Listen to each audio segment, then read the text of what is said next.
The beauty of pregnancy is that you have 9 months to prepare for the birth of a baby.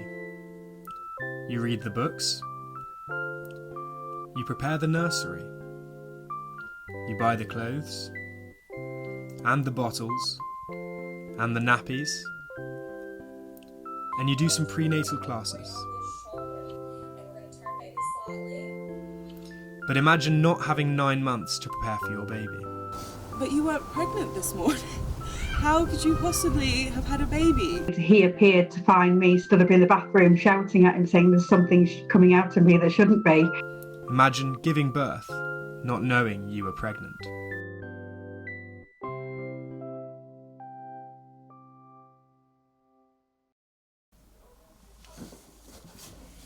A cryptic pregnancy, also known as a concealed pregnancy, is when a woman doesn't know she's pregnant until very late on in the pregnancy, or even until she gives birth.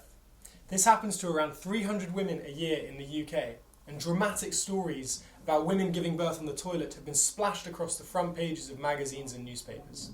But how is it even possible? Although no pregnancy is the same, there are many classic symptoms. Tiredness. Constantly exhausted. Felt sick from morning until night. So sick. Incredibly sore breasts. Quite a lot of back pain. Severe cramps. Such strong cravings. Tinned spaghetti bolognese. Anything citrus. I would suck on lemon. Chicken and sweet corn soup. Crunching up cornflakes. Cheese and pickle sandwiches. And most women would say, I couldn't have not known that I was pregnant. in a cryptic pregnancy, a woman experiences extremely mild or no symptoms at all. Professor Marco Del Giudice, who coined the term cryptic pregnancy, explains. If you line up the 3 or 4 basic ways in which women can realize they're pregnant, you can think that for each of them there's a range. There's quite a lot of variation. And if you happen to be in the very low range for all the symptoms at the same time, well, then you basically don't have any external signs of pregnancy. So you either do a pregnancy test or there's no way you could know. This was Clara's experience. At 22 years old, she was living with her mum, working 12 hours a day in a bar, and about to start her dream job. On the 1st of February 2016, she woke up feeling different to usual. I feel dreadful, I just want to stay in bed. This pain is like no pain I've felt before. The only place I feel comfortable is on the toilet. And I'm screaming my head off in pain and bleeding at the same time. And I'm wondering in my head, what is going on? Am I having a miscarriage? Am I having a cyst in my ovaries or cancer? Everything was going through my mind, but the last thing that was going through my mind was that I was having a baby. I remember my instinct telling me, like, the only way this pain is going to go is if you push the pain away. And I push and I push and I can feel something. I do one more push and then I see Amelia's little head facing down. And I'll go scream at the top of my lungs, it's a baby, oh my god, it's a baby. Throughout the pregnancy, Clara had not experienced any recognisable symptoms.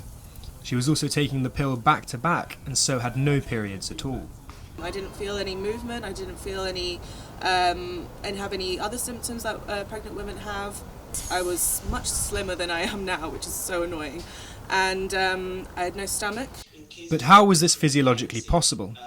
Professor Del Giudice believes there may be a biological explanation. The physiology of the swelling is less understood, but one thing that determines it is the amount of amniotic fluid. And that's also negotiable. There is going to be a range around the average, and sometimes there might be very little amniotic fluid compared to the average. However, obs and gynae doctor Joe Barnes says that a bump will be present in every pregnancy. It's a woman's posture, how she stands, the clothes she wears. There are quite a lot of things that would conceal looser clothing, obviously, conceal a bump, but a bump will be there. So what might explain not feeling any of the baby's kicks or movements? You can have the placenta situated in the front of the uterus, and anecdotally, if it's in the front of the uterus, the woman may not feel the kicks from a baby. Cryptic pregnancies are much more risky for both mother and child. Not being able to prepare for the birth of a baby can cause complications. The woman doesn't know she's pregnant, so she's not necessarily taking care in terms of smoking and alcohol, which can obviously have detrimental effects on the baby. Also, she will not have received antenatal care, so there'll be no screening for abnormalities. In some cases, women give birth on their own, so they would have no assistance during birth. Unfortunately, this was the case for Helen, who also had a cryptic pregnancy. After giving birth in her bathroom with only her boyfriend to help, their baby girl suffered from complications. Phoebe in hospital, she had to be in an incubator for around 3 weeks. She had quite a few complications from when she was born, from initially not breathing.